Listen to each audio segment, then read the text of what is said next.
मनीष मला फाइल भी गला 16 मास है मिलनी सरकारी सहायता।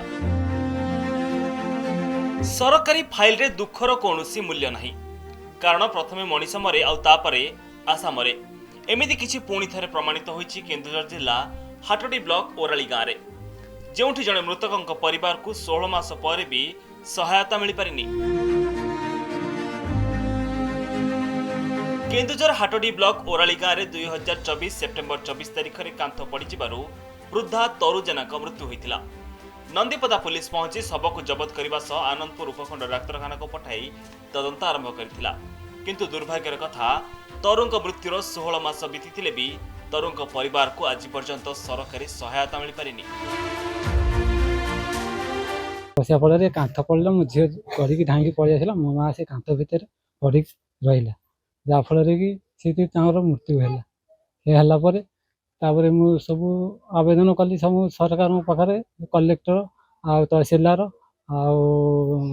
आरई समस्त कागज दरखास्त सब देलापर तार विफल में किसी पाई पारे सरकार साहाय्य किसी पाई पारे उनको निवेदन करुँची मो माँ मरी जाइए जहाँफल कि मु गरीब लोक खटिक खाऊँ से आपड़ किसी मत सरकार तरफ किसी साहाय्य प्रदीप जेना माँ ये घरे थे गोटे कांथ पड़गला से मृत्युवरण कले से सब धाई धाई कलेक्टर सब कलेक्टर बीडीओ एम पाक जाइका से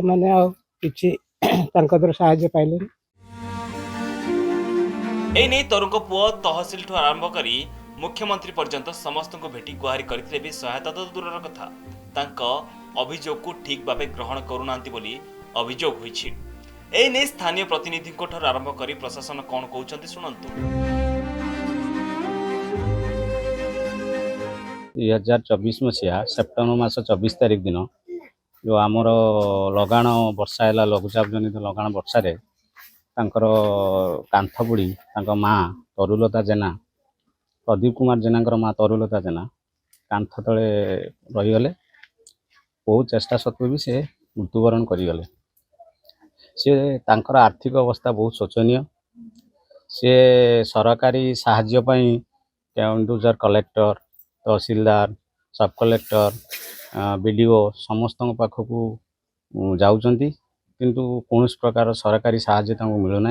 आपन जानवा पाइली मु ऑलरेडी आपन कहला परे जे हमर तहसीलदार अच्छा हाटडी तहसीलदार मुझे ऑलरेडी मेसेज भी कही ओवर फोन मुझे इनफॉरमेशन भी देदेवी आदि जो जिते शीघ्र हम आम जहाँ अच्छे गवर्नमेंट जो गाइडलाइन अच्छी जिते सहायता मिलवा कथा आम देदेबू।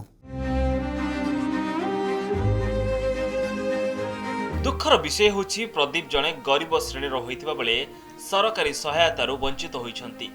जिला प्रशासन एने तुरंत पदक्षेप नेबाको दाबी होइछि। ब्यूरो डिजिटल सह हाटडीरू किशोर आचार्य रिपोर्ट कनेक्ट न्यूज।